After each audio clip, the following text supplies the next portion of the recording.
Գործընկերս նշեց, որ Հայաստանի կողմից Ադրբեջանի անունը հնչեցնելու հատկապես պրոբլեմ կա, որ ամեն ձև խուսափում են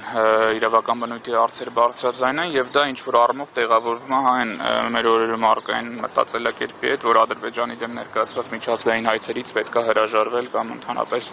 նման գործընթացներ առաջ չտանել, սակայն շատ հատկանշական է, որ նույն Հայաստանի վերաբերյալ դիրքորոշումներում Ադրբեջանը դա չի փոխադարձում եւ ամենասուր քննադատական խոսքերով եւ նաև շատ մանիպուլատիվ եւ կեղծ տեղեկատվությամբ փորձում է այն ամեն ինչը վերագրելի է իրենց, վերագրել Հայաստանի Հանրապետությանը եւ դա եւս մեկ անգամ գալիս է հաստատելու, որ նման միակողմանի օրակարգը ոչ մի լավ բանի չի բերելու, Ադրբեջանը շարունակում է իր ագրեսիվ վարքագիծը միջազգային ատյաններում եւ ապա տեղեկատվություն տարածելով, սակայն հակադարձում չստանալով կարող է բավականին իրենց համար դրական արդյունքներ արձանագրել։ Անդրադառնալով մեր կողմից ներկայացված զեկույցին, նշեմ, որ կարճ ժամկետում փորձել ենք առավել կարևոր թիրախային թեմաները արձանագրել եւ ներկայացնել։ Դրանցից առաջինը վերաբերում էր ժողովրդավարությունից նահանջին, հատկապես վերջին տարիներին բոլորի ուշադրության կենտրոնում է թիմերի նկատմամբ տեղի ունեցող ոտնձգությունները, դրա վերաբերյալ առանձին անդրադարձ կատարել ենք, սակայն ոչ ամբողջությամբ, որտեղ թեման էլի ինքնին ծավալուն է։ Եթե շատ փորձենք ամփոփել հիմնական միտքը, այն է, որ իշխանությունների կազմակերպված ընտրությունները չեն արտահայտում ժողովրդի կամքը։ Այսինքն տեղի ունեն ընտրություններ, ժողովուրդը իր կամայտնություն հայտնում է ինչ-որ եղանակով, սակայն քրեական գործերի տարբեր հնարքներով թիմերից անձանց փախցնելու եւ այլ եղանակով, տարբեր ընտրական կեղծիքների, վարչական ռեսուրսի չարաշահման արդյունքում վերջնական ձևավորում է այնպես, որ պարզ է, որ համայնքի բնակիչները որոշել են, օրինակ պետք է ընդդիմությունը հաղթի այդ համայնքում, սակայն վերջնարդյունքում ստացվում է, որ իշխանական համայնքի ղեկավարը նշանակվում կամ այլ գործընթացների ընթացքում ընտրվում։ Օրինակներ բերված են Երևանից, երբ որ գործող իշխանությունները այդպես էլ 51% չունենալով տարբեր եղանակներով կարողացան ընտրել քաղաքապետ, ընդ որում բավականին ծավալում ներկայացված է բոլորեն ընտրախախտումները, որը Երևանի ընտրություններում տեղի ունեցան, ներկայացրել ենք Վանաձորի դեպքը, Բերդ համայնքի դեպքը, Ալավերդու դեպքը, երբ որ նաև բիրտ ուժի, ոստիկանական ուժի միջամտությամբ եւ քաղաքական տարբեր հնարքներով էլի կրկին անտեսվել է ժողովրդի կամքը եւ ժողովրդի կողմից ընտրված ավագանի եւ համայնքի ղեկավարները չեն շարունակել պաշտոնավարել։ Եվս ամեն ինչը գալիս է ամփոփելու, որ ժողովրդավարությունը ցանկալի չի, գործող իշխանությունների նկատմամբ եւ քայլեր չեն ձեռնարկվում դա բարելավելու, հակառակը ամեն կերպ տեղի ունենում քայլեր հակառակ արդյունք ամրագրելու եւ նաեւ դրան իրավական ամրագրում տալու, այսինքն բոլոր իրավապահները, որոնք պարտավոր են անդրադառնալ այդ հարցերին, չեն անդրադառնում եւ կոծկում են այդ իրադարձությունները։ Երկրորդ խումբ ուրեմն խախտումները դա խոսքի ազատության եւ զանգվածային լրատվության միջոցների վերաբերյալ էր, ներկայացվել են տարբեր դրվագներ եւ զանգվածային լրատվության միջոցների աշխատանքի սահմանափակման, օրենսդրական կլինի գործողություններով կլինի լրագրողների նկատմամբ բռնության, խոսքի ազատության վերաբերյալ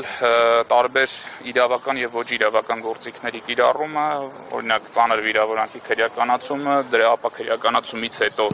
այդ նույն արարքները խուլիգանության անցակազմի ներքո ընդլայնված մեկնաբանելու պարագայում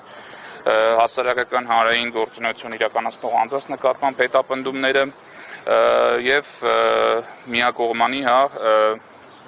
նաև օրինակ տարբեր երկրների մեկնաբանություններ կտեսնենք, որ հատկապես ուշադրություն են հրավիրում ատելության խոսքի վերաբերյալ եւ այդ պարագայում նաև միակողմանի դրսևորումների, երբ որ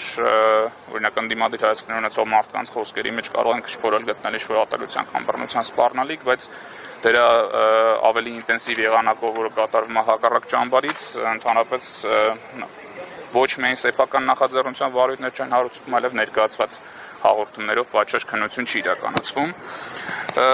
Հավաքների ազատության վերաբերյալ ենք դիրքորոշումներ ներկայացրել, հատկապես հավաքների ուղեկցումը ոստիկանական բռնություններով, կենտրոնական էպիզոդը 2024 թվականի հունիսի 12-ն էր, երբ որ բացահայտ անհիմն ոստիկանության կողմից կիրառվեցին լուսաձայնային նռնակներ, դա փորձեց փաթեթավորվել կեղծ տեղեկատվությամբ, որ փորձել են հարձակում կանխել, սակայն տեսանյութերով իրականում հակառակներ հիմնավորում եւ նաեւ առանձին խմբակներով ներկայացրել էին զեկույց, որով տեսանյութերով եւ հստակ դրվագներով հիմնավորում են, որ ոստիկանական գործողությունները ոչ միայն անհրաժեշտ չեն եղել, այլև կիրառվել են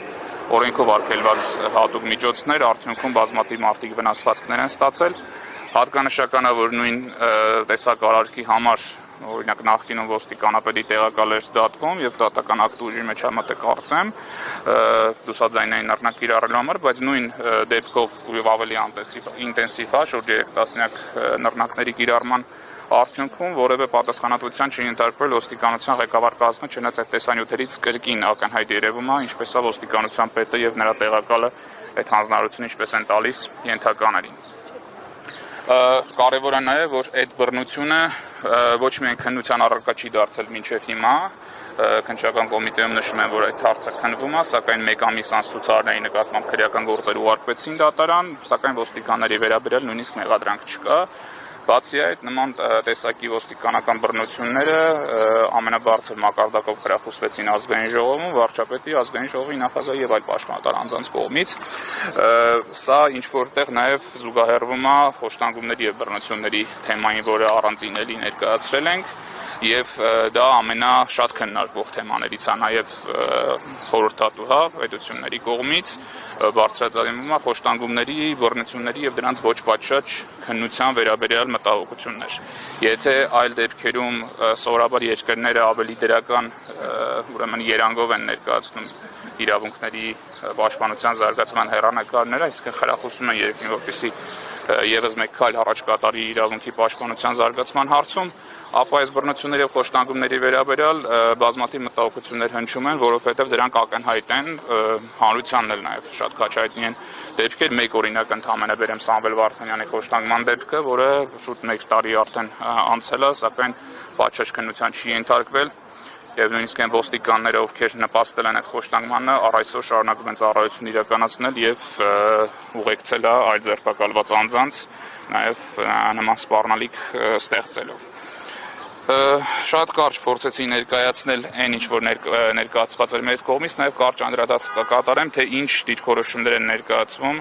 եւ ինչ առաջարկություններ են ներկայացվում Հայաստանին այս փուլի խորհրդատվական կարծիքներում եւ հարցադրումներում։ Հատկապես շեշտադրումը կատարվում է